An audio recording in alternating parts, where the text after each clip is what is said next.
കർത്താവായിരിക്കുന്ന യേശുക്രിസ്തുവിൻ്റെ നാമം എന്ന പ്രഭാതത്തിൽ വാഴ്ത്തപ്പെടുമാറാകട്ടെ. ആത്മീയ ചിന്തകളിലേക്ക് എല്ലാ പ്രിയപ്പെട്ടവരെയും വളരെ സ്നേഹത്തോടെ സ്വാഗതം ചെയ്തുകൊള്ളുന്നു. 12-ാം സങ്കീർത്തനം അതിൻ്റെ 1-ാമത്തെ വാക്യം: യഹോവയെ രക്ഷിക്കണമേ, ഭക്തന്മാർ ഇല്ലാതെ പോകുന്നു, വിശ്വസ്തന്മാർ മനുഷ്യപുത്രന്മാരിൽ കുറഞ്ഞിരിക്കുന്നു. ഭക്തനായ ദാവീദിൻ്റെ ഒരു സങ്കീർത്തനം.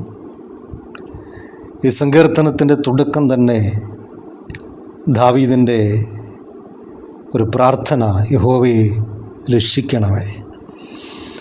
രക്ഷിപ്പാൻ കഴിയാതെ വണ്ണം ദൈവത്തിൻ്റെ കരം കുറുകിയിട്ടില്ല, കേൾപ്പാൻ കഴിയാതെ വണ്ണം ദൈവത്തിൻ്റെ കാത് മന്ദമായിട്ടുമില്ല. അവൻ രക്ഷിക്കുന്നു, കാരണം തൻ്റെ മക്കളുടെ അപേക്ഷ, യാചന, സങ്കടങ്ങൾ, നിലവിളികൾ കേൾക്കുന്നവനാണ് നാം സേവിക്കുന്ന നമ്മുടെ കർത്താവ്. അപ്പോൾ ദാവീദിൻ്റെ അപേക്ഷ, പ്രാർത്ഥന എന്ന് പറയുന്നത് ഭക്തന്മാർ ഇല്ലാതെ പോകുന്നു. ഭക്തന്മാർ ഇല്ലാത്ത ഒരവസ്ഥയിലൂടെ കടന്നു പോവുകയാണ്. ഭക്തിയെ മുറുകെ പിടിച്ചുകൊണ്ട് നിലനിൽക്കേണ്ടവർ ഭക്തിവിരുദ്ധമായിരിക്കുന്ന കാര്യങ്ങൾക്ക് അടിമപ്പെട്ട് അതിഷ്ടപ്പെട്ട് ജീവിതം മുൻപോട്ട് നയിക്കുക. അപ്പോൾ ദാവീദ് പറയുന്നു, യഹോവയെ നീ രക്ഷിക്കണം, ഭക്തന്മാരുണ്ടാകണം, വിശ്വസ്തന്മാർ മനുഷ്യപുത്രന്മാരിൽ കുറഞ്ഞിരിക്കുന്നു. വിശ്വസ്തന്മാരില്ല.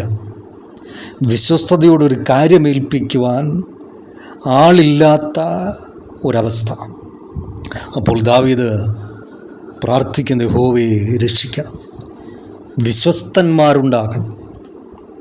ഏത് മേഖലയിലും, ഏത് സ്ഥാപനത്തിലും, ഏതാലയത്തിലും, ഏത് ഭവനത്തിലും, ഏത് ജോലി ഇടങ്ങളിലും വിശ്വസ്തയോടെ നിൽക്കുന്നവരെ ദൈവം മാനിക്കും.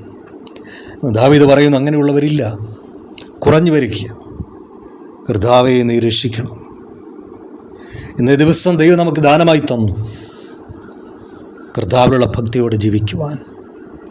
കർത്താവിൻ്റെ സന്നിധിയിൽ ദൈവം തന്നിരിക്കുന്ന എല്ലാ മേഖലകളിലും വിശ്വസ്തയോടെ നിൽപ്പാൻ നമ്മളെ തന്നെ സമർപ്പിക്കാം, ഏൽപ്പിച്ചു കൊടുക്കാം. ക്രിസ്തുയേശുവിൻ്റെ നാമത്തിൽ തന്നെ. ആമേൻ.